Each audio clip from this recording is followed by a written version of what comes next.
what are activities that you would recommend they do to get a taste of the Western suburbs? One of the most annoying buzzwords, how do you think the inventory has changed in the Western suburbs? Of the neighborhoods that you service, what would you consider the value-driven option, the more bang for your buck? Okay, welcome back. We have my favorite person from the Western suburbs back here today. I know he needs no introduction because he's spent a few times with us, but Mr. Bryan Bomba, thank you so much for joining us, for being here. You are the absolute first person I think of and call anytime I have any need, question, anything in the Western suburbs. So thank you for being here. It's my pleasure. We met at the end of last year. We were talking about what we were expecting. Now we fast forward 6 months. I seem to have blinked and it happened. Just wanted to kind of catch up, kind of what you were seeing in your markets, what we were seeing in our markets, and really kind of dive in and help our consumers understand what the heck is happening out there, because it has been an interesting year to say the least. Absolutely. So the Western suburbs, as I define them, is Western Cook County and Eastern DuPage County. Okay. Near Western suburbs. And overall, the number of unit sales this year is tracking very, very similarly to those that it sold last year. So about the same number of homes that is sold. The difference is, while there are differences among the towns in performance, overall there's slightly greater inventory this year with slightly less pressure on buyers than last year. The pressure is still high. There is still an imbalance with buyer demand exceeding seller supply in a very big way, but a little bit of relief. So like we're talking about like a mill of breath. Yeah, I mean, for example, instead of seeing, 12 offers on a property, we're seeing 7, So there's that's a great way to put it. And I think that's interesting. What we're seeing in the city is overall it's still competitive, right? I think we're a long ways from it not being competitive, but what we're starting to see is a little bit of segregation in between the types of products and what they are. So it's not just a blanket statement anymore. It's not everything is competitive. Our 2 to 3 bedroom condo on the north side is insane, right? That's where people are literally having to waive every contingency, write offers that make us as agents concerned, give us high anxiety. That market is very, very difficult. Home values are, the offers are going 10% above what the list price are, assuming that they're priced appropriately, versus maybe a single family home at a certain price point that might have 2 offers versus the 10, 11, 12. So we're starting to see a little bit of breathing differently, neighborhood by neighborhood, product by product. Are you guys seeing a little bit of that difference? Yes. I mean, the big story is that there remains not just an imbalance with a low supply by way of new construction, but new construction does not exist. Historically, new construction has always been a component of the supply, but it isn't there because builders are not doing spec construction. Here's why. Since COVID, pricing of materials and labor has spiked. Yep. And the builder said, I don't know if I like the way this feels, so I'm going to focus on custom construction where the property owner owns the land and they build a house specifically for them. So as a result, most of the good builders in the Western suburbs have a ridiculous backlog in custom construction. So as a result, they're saying, why would I take on the risk of doing spec stuff? I think there's so many great points in that. First and foremost, we had Zev Solomon of ZSD Development, who was with us in our last podcast. Zev is a very, very well-known and respected builder in the city. And he spoke to just some of those points right there, is the fact that the profit margins on a spec type property have dwindled so much because of the cost of the land, the interest rates, the cost of the materials, the labor shortages, all of that. Then, especially in the city, and I don't know if you guys deal with this as well, the city, the municipality has not made it easy for them to build either. So we have that added layer of complexity. So we're not getting new construction. And we have people that are watching going, oh, thank goodness, new construction isn't my market. I want an older home. I want this. I want that. What I think our consumers forget is that, in my opinion, new construction is the top of every market. And if there isn't this to buy, this person isn't selling to acquire it. If this person isn't selling, this person doesn't have any. So this new construction somehow dwindles all the way down to the entry level because of who's buying what at the end of the day. Yeah, I agree with that. It's an absolute fair statement. So number one, new construction, doesn't exist. Yep. Most types of properties in most price ranges are still selling. The ones that are weakest are the ones that aren't what I call red ribbon ready. Okay. We have a flow of buyers coming from the city. That hasn't changed. In fact, it's increased, okay, over the last 2 years. But those people generally want 100% ready, red ribbon ready, and they'll pay for it. Yeah. So if it needs work or it has a few blemishes on it, those are the properties that are slightly underperforming. No, I think that's so true. And we see that piece in the city as well, is that people don't want to customize themselves, right? It's one thing to buy a custom house, but they don't want to come in and say that element of the market is very, very small right now. Most people want to basically come into something turnkey. Life is pulling them in 1,000 different directions. That is not something that is invigorating to people right now. And the same thing, it doesn't necessarily need to be the latest and greatest, but it certainly needs to feel like it's very, very turnkey. Otherwise, we're seeing the same thing in that our buyers are a little hesitant to proceed on that. And I think there's enough of a concern and a fear in terms of the cost of renovation right now. That's something that, based on the cost of the materials and the cost of the labor and all of those things, have escalated and made that a little bit less affordable for some people. Yeah, that's definitely a legitimate point. But in concert with that, the high end in each of the handful of towns in the Western Suburbs has outperformed all other segments of the market as well. I mean, for example, in LaGrange, there are now transactions at or about $3 million, which was unheard of in the past. There have been multiple transactions in Western Springs in excess of $3 million. In Hinsdale, I've been involved with teardown transactions in excess of $3 million for the land alone. I actually heard a rumor that maybe you can confirm that you just sold the most expensive house in Clarendon Hills. That is 100% true. It was a house built in 1996, and it sold for just under $3 million, and the buyers intend on putting 7 figures into it as well. Wow. Big things happening in the Western Suburbs.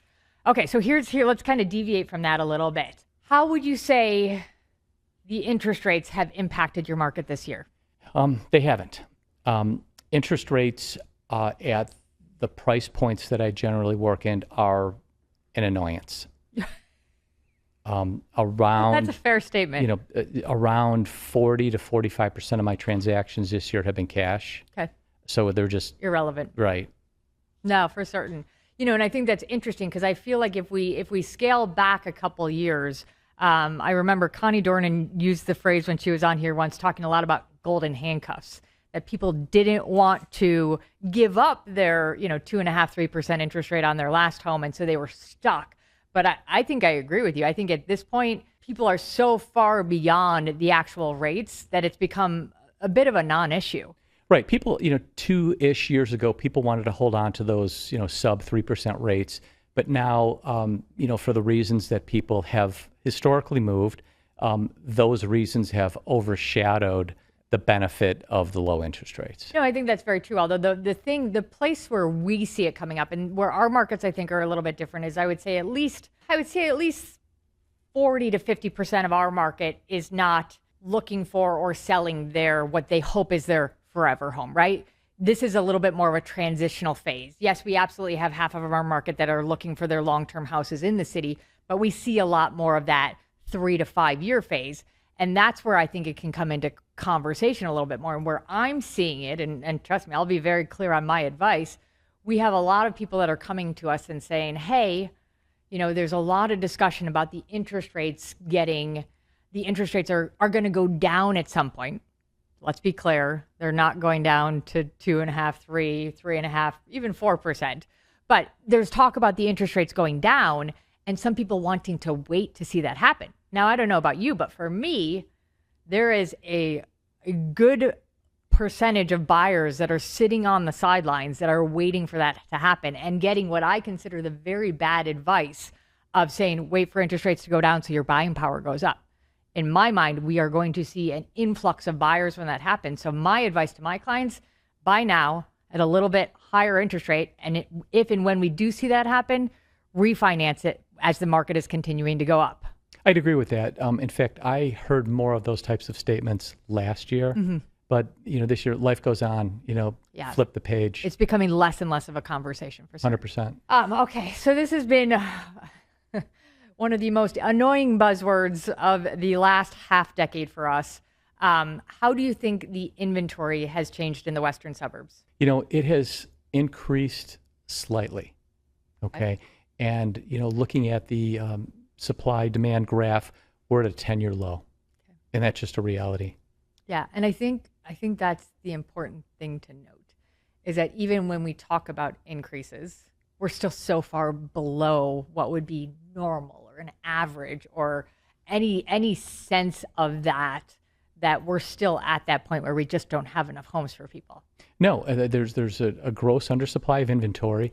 And when you add the lack of new construction to that, it's even worse. And when you talk about a lack of new construction throughout, which, as we already mentioned, has a trickle-down effect, is it solely in the single-family home market? Now, you guys don't have a ton of condo market and townhouse market, but is it a blanket statement, or is it just in that realm? It's a blanket statement, and another entire category that is underserved is empty nester housing.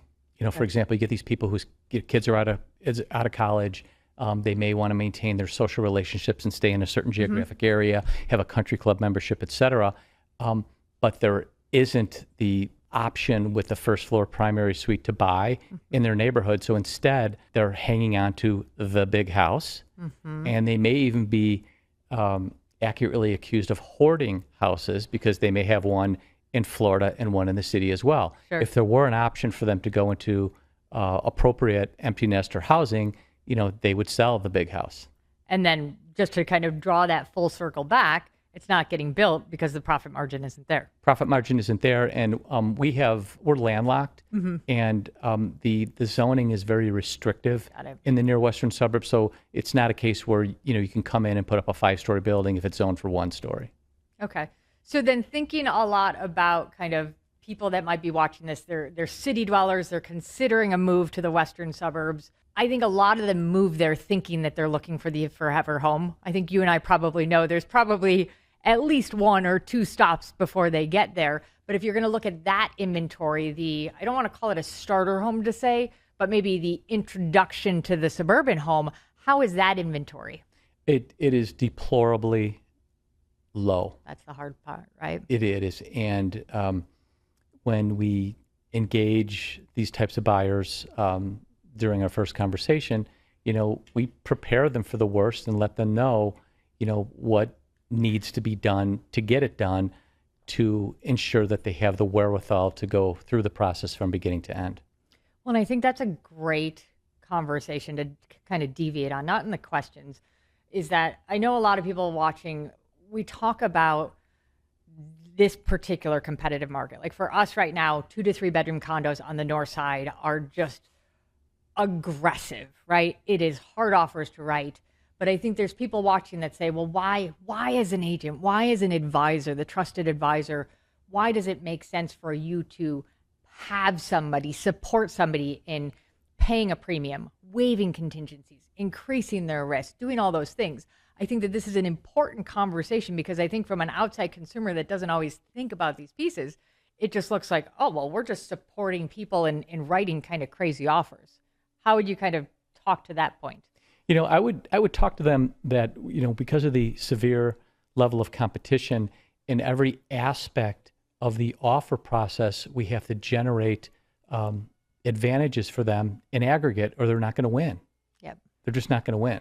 No, it's so true. And, I think that a lot of the things that I help my clients to digest, and I know you and I work in some very similar manners, is to talk that there are certain instances in which maybe it's just a timing thing, right? Especially in the city. We see that, in the second half of the year, it's typically not quite as competitive, still competitive, but maybe not quite as competitive. So if there's somebody that doesn't have a unique need or advantage to be partaking in the first half of the year, maybe it's simply a suggestion of waiting and timing.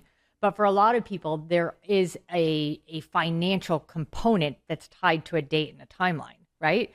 And I'm always the first person to say, you never buy the wrong house because of the right timeline. That is the worst reason to buy a house. But does it make sense to increase your risk and pay a premium for the right house with the right timeline? There can be some very strong financial advantages to that aspect that I think are very important. And where the kind of the general person not in the market will go, oh my God, all these people, they're overpaying, they're waiving contingencies, there's risks. I think what most people need to hear and understand is those risks and those prices are all very calculated for each specific individual to accomplish what they're looking to accomplish.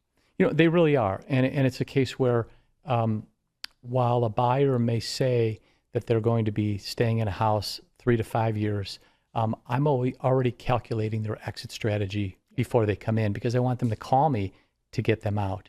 And if there's something compelling about a property that makes someone want to pay what you're calling a premium now, it's very likely that that data set isn't so unique that we can't replicate it again for a new buyer in the future. I love that you said that. I say to my clients all the time, nobody has ever come to me in 23 plus years and said, Amanda, I want to get into a multiple bid, right? Never said anybody. But we have people that I tell, if it's competitive today, you have the characteristics that appeal to a lot of people that give us the opportunity to possibly be competitive when you go to sell. Yeah, that's it. And I think it's so important, right? We tell our clients, they're not ever thinking about the backside, right? But that's so much of what we're thinking. What is the exit strategy? Because I say that it's very selfish. I don't want to put myself in a tougher situation when I'm helping them with their exit strategy. Of course, it's not selfish, but that's the joke that I have with people, is that I'm thinking about how we get them to their next chapter before they even start this one. Absolutely. And, I'm pretty proud of the fact that 71% of my business is repeat and referral. And I talk with new clients, particularly about how the relationship is the most important aspect for me. The transaction will take care of itself. And I even go on to say that, part of my job is to find them a house. That's not the whole job. The other parts include transitioning their family's lifestyle to the new location. But I let them know that while they may have ownership of the house on title, it's still my house. And I don't want them to do anything to screw it up during their term of ownership. So I love it. When anything needs to be done at the house, I have just an impressive list of vendors and service providers who can help them. Call my people so you don't get your head taken off with the rip-off tax, first off, and secondly, so it's done right, and third, so it looks beautiful when you call me in 3 to 5 years to resell it for you. No, you're so right on that. And I think, Bryan, the reason why our clients go seamlessly back and forth from your location to my location is because that advice is there. Is that most of my clients, when they go to do work, I say, call me before you call anybody else. Because I want to tell you, sure, if you want to put in the red kitchen cabinets, you can, but I want you to full well know that when I come in to sell the house, we're going to do something about the red kitchen cabinets or whatever the case may be, so that we're making smart decisions together to once again make it a better product on the backside for them. So it's absolutely true. So we are seeing, especially in the Western Suburbs, a few more sellers come to the market, which is great. Where are your sellers going to? Okay, they're going to where they've historically gone, okay? So some people are just going down in price and size in the local community. Okay. Many people are going out of state, okay? Illinois is a state with population loss. That hasn't changed. Yep. And we see folks who, particularly those who are close to retirement age, picking up something in, the Sun Belt somewhere as well. So those are more tax advantages. Absolutely. And also, while the little pocket I work in the Western Suburbs has always been a popular spot for corporate relocation, a corporate relocation has had tampered down a bit during COVID. And when I say COVID, as it relates to corporate relocation, that didn't end in 2022. That was maybe a 2023 or even 2024 wind down. Well, it's back with a vengeance now. The corporate people are back. Oh, that's great to see. Because I still say that we're in some derivative of the COVID conversation. Obviously, it's at the back door, but we're still feeling a market that has some impacts from that. But it makes perfect sense in terms of the fact that the corporate relocation is back. And you are correct that your area has been a very sought after pocket for where they tend to land. So that's obviously good for us, because I think you're right. I think Chicago is seeing a little bit of backlash for a multitude of reasons in terms of our population growth. some of the economic decisions, some of the political decisions. There's a lot going on in our world today, which is making some corporations kind of look to things, making our builders look to things, and just a lot for us to kind of unpack and be aware of. Okay, so here's a great thing. We're gonna tap into the Bryan Bomba sales pitch a little bit here. We've got a lot of consumers that are watching right now that are perhaps considering a move to the Western suburbs. Why would somebody consider the Western suburbs, and what do you think the most common reasons are for people to want to relocate there? The lifestyle is very easy. It's particularly easy for those families who have kids, mm-hmm. and it's particularly easy for those people who commute into the city either by rail or by car. For example, unlike the North Shore, we have 3 different ways that you can drive in to the city. So if there's an accident or bad weather or whatever, you're not stuck with one option. With kids, we consistently have phenomenal schools. It's an outrageously safe place to live. It's aesthetically beautiful, and it's such a close shot into the city that you can zip in, zip out for, a baseball game, football game, dinner, or whatever you want. So those reasons haven't changed. Sure. No, and I think you nailed on some really great aspects. I'm going to drop a little bomb in this conversation and see what you think.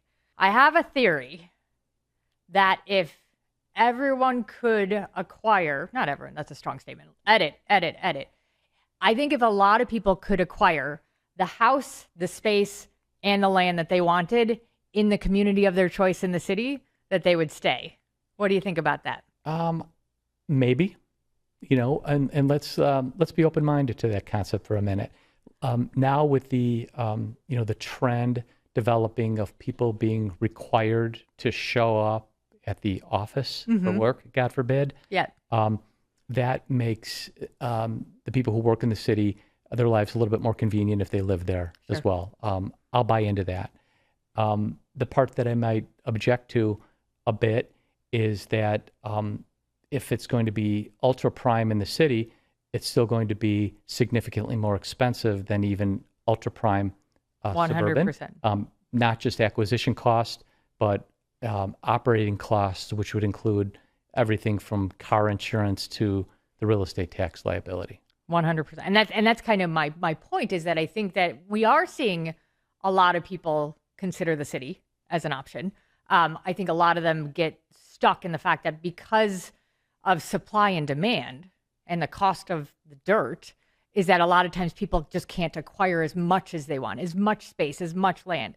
Though for me, one of the biggest drivers, and I've always joked with myself, I am a city gal and a country gal. Like, I want my place in the city, and then I want to go to 40 acres where there is nobody around.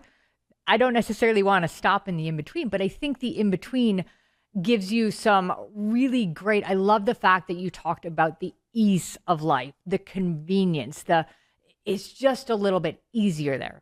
We make a joke in the city that anywhere you want to go at any point in time, no matter if you're walking three houses down, somehow it's going to take you 20 minutes to get there. Between leaving your house, parking, going up and down the stairs, dealing with all of that, there's just an added element of complexity. Yeah, I could see that, and particularly during the winter. It's just that much tougher in the winter. Absolutely.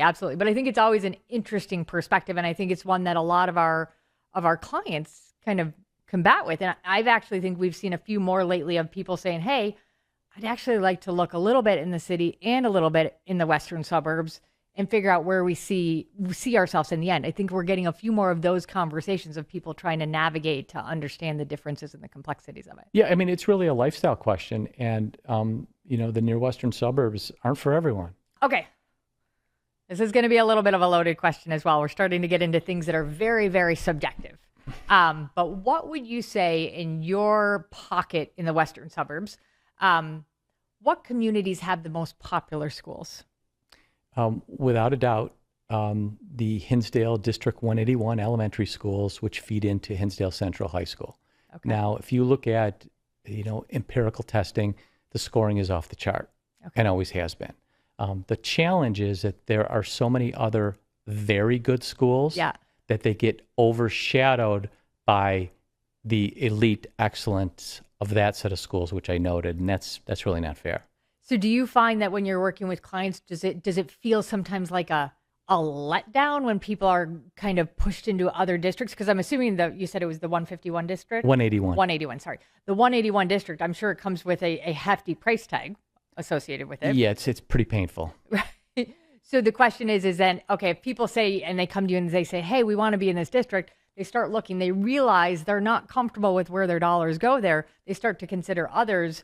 Is it something that I know you're so skilled in doing this, but do people feel like there's good enough options that they're making a good, somewhat lateral choice, or do they feel like there's a letdown in No. In fact, I manage the process very well so that there's not a letdown. Mm-hmm. And the types of distinctions that we're talking about, Amanda, are not between the Four Seasons and the Holiday Inn.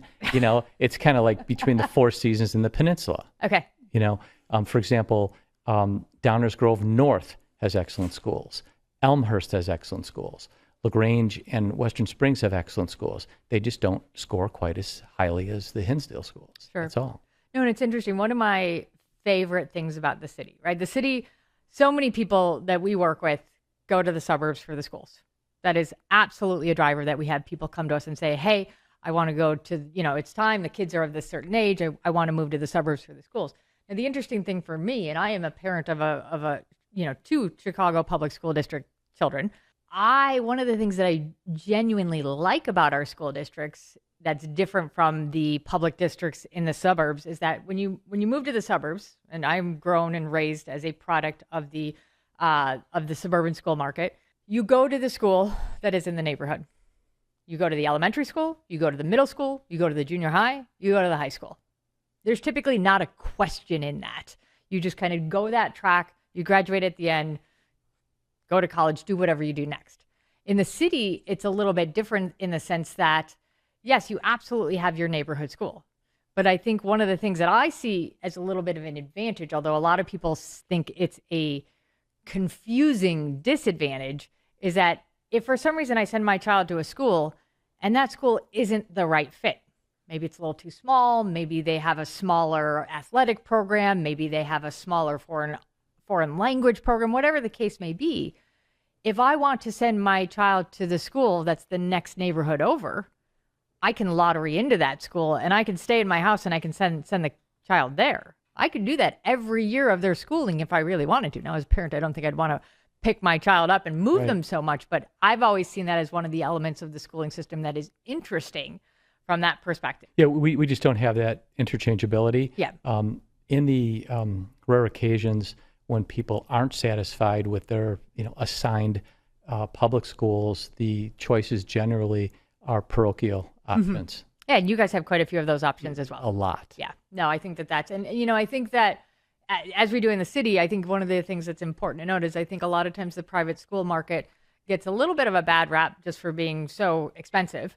But I think what a lot of people don't realize is that it's not kind of a flat statement. There are definitely some private schools that are like paying college tuitions, but there's also a lot of schools that are private based that are, I don't necessarily want to use the words more affordable, but more obtainable. Right. Perhaps that's a better way to see it. So, I think it's great to know that there are those options as well, even though, as you said, less people are going to look to invest in them. Absolutely. For certain. Okay, this is going to be a little bit more fun one. We are in our favorite season of summer, or at least I'm going to speak for myself, my favorite season of summer. I will go on record to say that Chicago and the Chicagoland area is one of my favorite places to be during these months. I think in the entire country, we really, really nail it. If somebody was going to come out to get a sense of the Western suburbs, what are activities that you would recommend they do to get a taste of the community? We're going to wholeheartedly agree on this one. And it's a case where I generally don't travel out of state during the summer because why would I leave here? Yeah. It's just that good. So if someone wanted to come out to get a taste of the Western suburbs to see if it's a lifestyle that might be appealing to them, first thing I'd recommend would be don't eat anywhere that is a corporate Godzilla. For example, if you come to Hinsdale, don't go to Starbucks. Go to La Fortuna. Okay? La Fortuna. We heard it here first. La Fortuna. Go there for your coffee, and then stop at some of the local parks. Stop at a soccer game. Stop at a baseball game. Eavesdrop on the conversations. See if you like what you hear. Yep. and who sang it. But I think for the most fun, particularly if you have kids, there are a lot of family-friendly events. For example, on Tuesday nights during the summer in Clarendon Hills, there's an event called Dancing in the Streets. Okay. Downtown is closed. There's a cover band. The restaurants open their nano doors and everybody spills into the streets. Oh, that's on fun. Thursday nights in Hinsdale, it's called Uniquely Thursdays. On Thursday nights in Burr Ridge, it's called Concert on the Green. Those are really good ways to get a dose of what the lifestyle is like in the summer. No, and I think you just nailed it, right? It's, even if people are coming to the city, is I tell them the things that you want to do is anything and everything outside, right? And I think that's where, because we don't have the most desirable of weather for 2.5 to 3 seasons of the year, we really make the most of it. So, for example, in our neighborhoods, we'll have street festivals. Any given weekend, you're going to find a street festival in whether it's Roscoe Village or Wicker Park or Old Town or any of these neighborhoods. You're going to get a little bit of a sense of there's going to be a multitude of bands. You're going to get any type of food. You're going to get people out. And I love that you talk about people watching, right? We're technically, right, not supposed to talk about the people that reside in a community, right? That's code of ethics is going to come for us. But the best thing that we can tell our clients to do is to go people watch, grab a cup of coffee, hang out at the park, see who's out there, listen in on it. Like, I love that. I call that the homework, right? See who's walking up and down the street, seeing, engaging conversations from that perspective, and really, really soak it in. But I think that it's ever so important. For me, it's always easier during the summer months to get a good sense of the community because most people are going to be outside and enjoying it as well. So it's absolutely a time that if I have clients that are thinking in the next year or two that they want to do something, I try and kind of push them out the door, kind of push them into those environments, because I think it's pretty easy to soak up and get a sense of what those communities are really all about. Yeah, fair statement. So there is one thing that I think that the city still is the utmost winner in, but I am watching the suburban markets kind of eke away at the lead. Food, restaurants. Chicago is known as a food city. We have great food. I always say if you're eating a bad meal in Chicago, you are working hard to do so. I know that you are kind of passionate about food and have a great palate. What would you tell people in terms of the Western Suburbs and its progress in the culinary arts? Okay, you got me on that one, Amanda. And it's a case where, where I live, I can zip into Pilsen in 20 minutes for a taco if I want to. And my wife and I still do that about once a week, sometimes twice a week. So the city's still extremely accessible from where we live. But there have been improvements. Mm-hmm. For example, if you were to look at the restaurant group's website that owns DiNucci and Lincoln Park, you will see that they've posted a Hinsdale opening. Well, so that's exciting. I am very excited about that as well. Nabuki sushi, which you've eaten. I was going to say, that's where we met for lunch. We did have lunch. Nabuki is very, very good. Yes. There's a kind of a celebrity chef named Paul Varant who has a new restaurant in Western Springs called Petite V, which is a super cute French bistro. So there are places that are good, but not the depth, and just not the range. Sure. Well, and that's what even in neighborhoods in the city, as we talk about, the fact is that just even scratching the surface of that and kind of getting into it, we all know is that the commercial follows the consumers. The more the consumers demand that higher level of food, the more you'll start to see it out there from that perspective. But it's great to see because, I didn't grow up in the Western Suburbs. I grew up in the Northern Suburbs and, kind of had the joke that if it was a big occasion, if we were going out for a really, really nice meal, it was kind of, Rana Japan or Bob Chin's. Those were the things that we went to for a big celebration, which obviously there's some good food there for certain, but culinary levels have kind of reached a new point. Although I do personally love the fact that you talked about tacos in Pilsen. My first home purchase was in Pilsen in 2002, 2003. Goodness. And it was a very, very different neighborhood there, but I ate a tremendous amount of incredible Mexican food while I lived down there. Yeah, 5 Rabanitos is my place there. Right, off the charts, so good. So here's an interesting question that I get a lot in the city, and I'm interested to kind of see how you think about this, is that I get people that come in and they talk about the different type of housing stock whether it's a condo, a townhouse, a single family home, whether it's a split level, whether, all these different types. But then they also talk about what they're looking for in a community. And what I have to explain to them is that not all of their wishes in a community always align with the housing stock. So for example, the example I use, which is very, very extreme, is if somebody comes in and tells me, Amanda, I want to live in Lincoln Square. I love everything about it, but I want to be on the 50th floor of a high rise. It's never going to happen because that housing stock is there. How do you see that conversation kind of infiltrating into your markets? Okay. So because 90+% of the housing stock is single family detached, it's not going to be as impactful of a conversation as the one you would have. However, let's talk about the train towns. The train towns with really cohesive central business districts like LaGrange, Western Springs, Hinsdale, Clarendon Hills, Downers Grove, and Elmhurst tend to be the most popular. Okay. However, they have smaller lots because the population is more dense.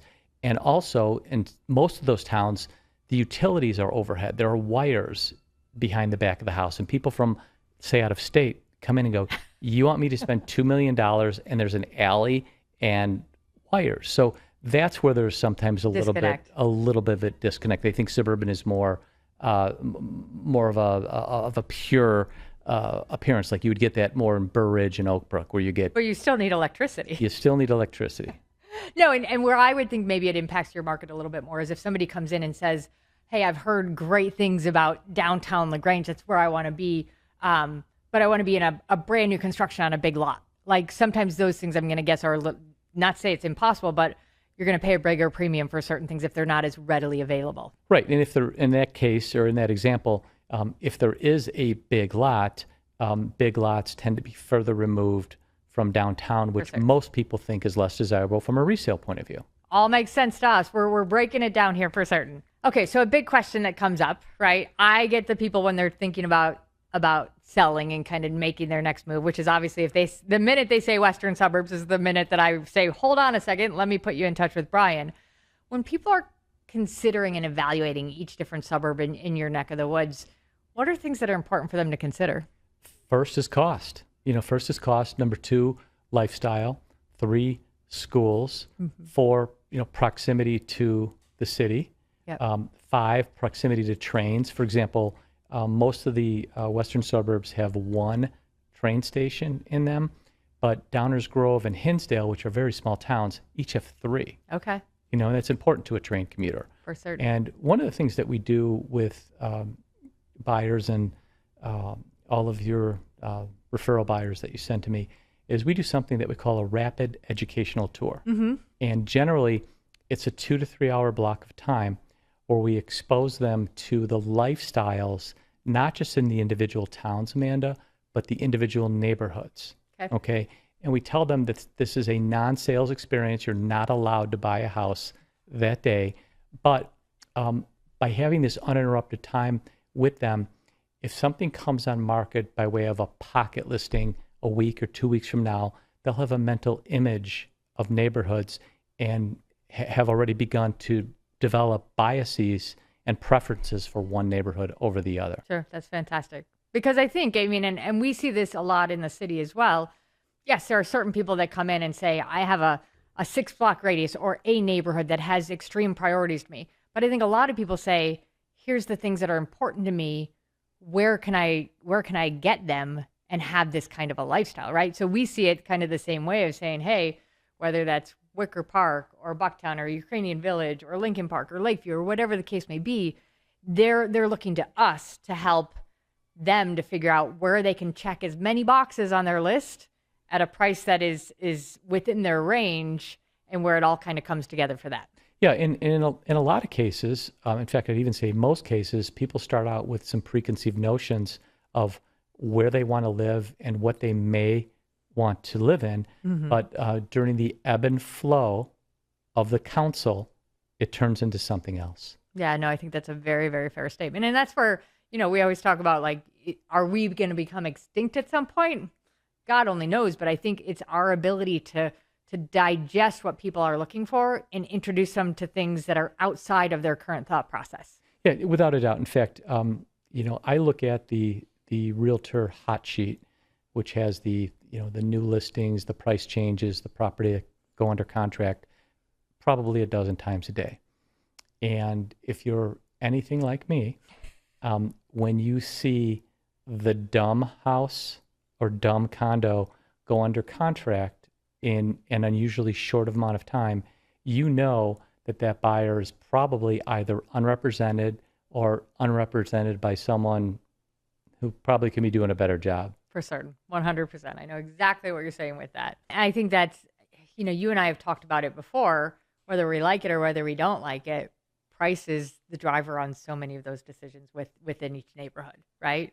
We talked about it before with the school district. Certain things, whether it's the shorter commute, the more desirable, or at least thought to be more desirable school, the larger house, the newer construction, whatever it is, every one of those things puts an upward pressure on the numbers. And so, money isn't limitless for anybody, but we have to understand that there are restrictions that will help us to consider and navigate the road to different points. Fair statement. So where do you see, obviously you have quite a few clients, hopefully a lot from me, that are coming to your neighborhood. What would you say if you were going to put a blanket statement out in there? What are the most popular areas that you represent where you see a lot of our city folk landing?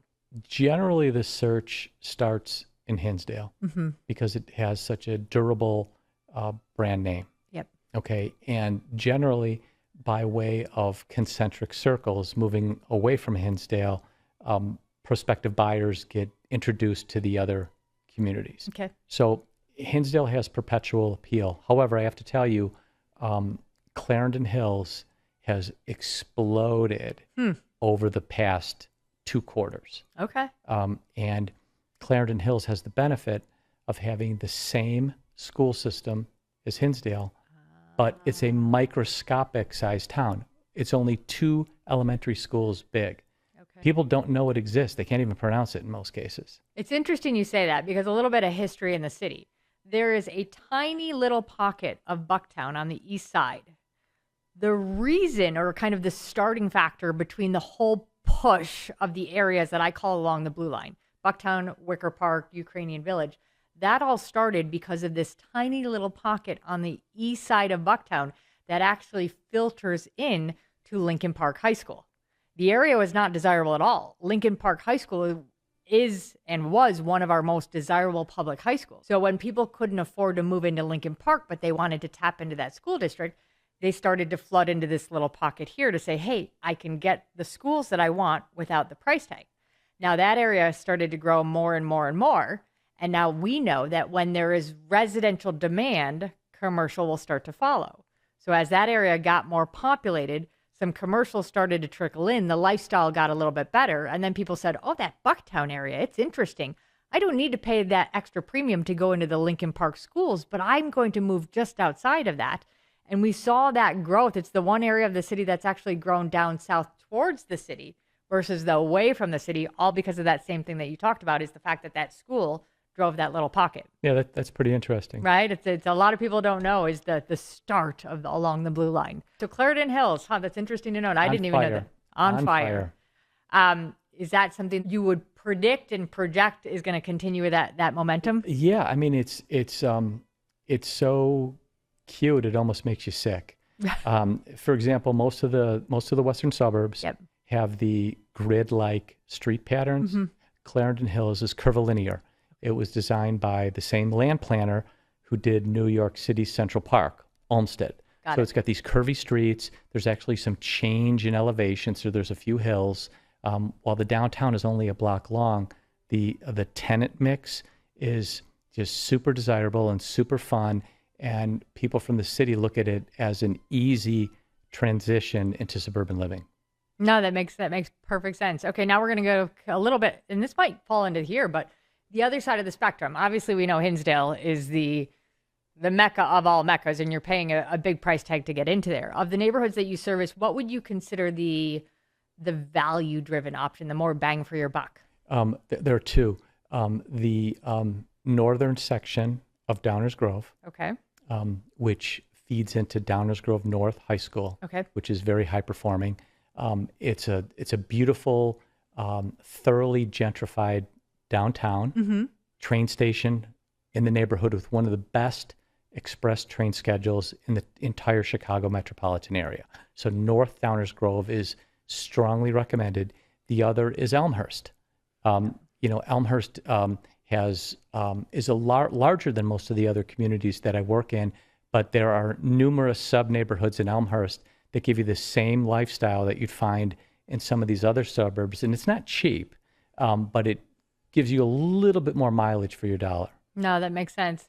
So another big thing is I think when people are exiting the city and going to the suburban life, one of the things that I've repeatedly heard is to find an area with a walkable downtown, a strip, something like that. That's a big driver for people because then they don't feel like they're giving up. They don't feel like they're losing. What are neighborhoods that you think, and I know that this has been a big push in the suburban communities, but what are neighborhoods that you think really emulate a great downtown? Now, LaGrange is really a great one for that because there are over 40 restaurants in LaGrange. Holy smoke. And, that includes, Dunkin' Donuts. Dunkin' Donuts is a restaurant. But wait a second. But there are phenomenal restaurants like wait, I think we need a user poll there. Can we content some user poll on whether or not Dunkin' Donuts is considered a restaurant? Let's run with that at some point. But there's Kama Bistro, which is a great Indian restaurant, and in my opinion, the best Greek restaurant in Chicago Metro, Mana. Mana. I have not eaten Mana, but that is a very, very bold statement, and I am going to put it on my list. Mana, said here by Mr. Bryan Bomba to be the best Greek restaurant in the Chicago metro area. Okay, fantastic. That's really great. So here we are going to ask you to take out your crystal ball. We are not going to play the lottery. I always say if I was going to play the lottery, I would share with everyone. What suburb? You've mentioned Clarendon Hills has had a hot ride so far, but if you were gonna put your vote on one suburb to really take off for the rest of the year, what would it be? It's going to be North Downers Grove. Okay. And Western Springs. Western Springs and North Downers Grove. That's a split decision. If you have to call one up front, what's your front runner? Western Springs. Western Springs. Huh. I don't know if I would have guessed that. Is there a reason why behind it? Yeah. I mean, Western Springs, it's the westernmost town in Cook County. Okay. So there are some people who have to live in Cook County for certain reasons, and it's a great place to live. There's 7 distinct neighborhoods in Western Springs. Okay. Each has a little bit different flavor. The housing stock is simply beautiful. The downtown is vibrant, but accessible in less than 3 minutes to LaGrange's downtown, which is next door. Sure. It's super easy from a commuting point of view, both by rail and by car, as it's at the intersection of Ogden and 294. So let's say you have a couple, one of whom drives to work and the other uses O'Hare. 25 minutes door to door to O'Hare. Wow. Consistently. No, that's and I think commuting is a real concern for a lot of people just because we spend so much of our life doing it. Yeah, I mean, commuting is brain numbing. Right. And I have consistently had a 3 or 4 minute commute, so I'm always a proponent of imposing my value system on others. Well, Bryan, we appreciate you commuting all the way downtown today and parking. I know it's not easy. Outside of that 3 to 4 minute realm, you are always a treasure for us to have your wealth of knowledge. I thank you on behalf of everybody tuning in. I obviously thank you for taking such amazing care of my clients over the years. Just grateful for you to be here. You know what? And I feel the same way about you. You do great things for my clients, so I don't think twice about handing them to you. Until next time, Chicago.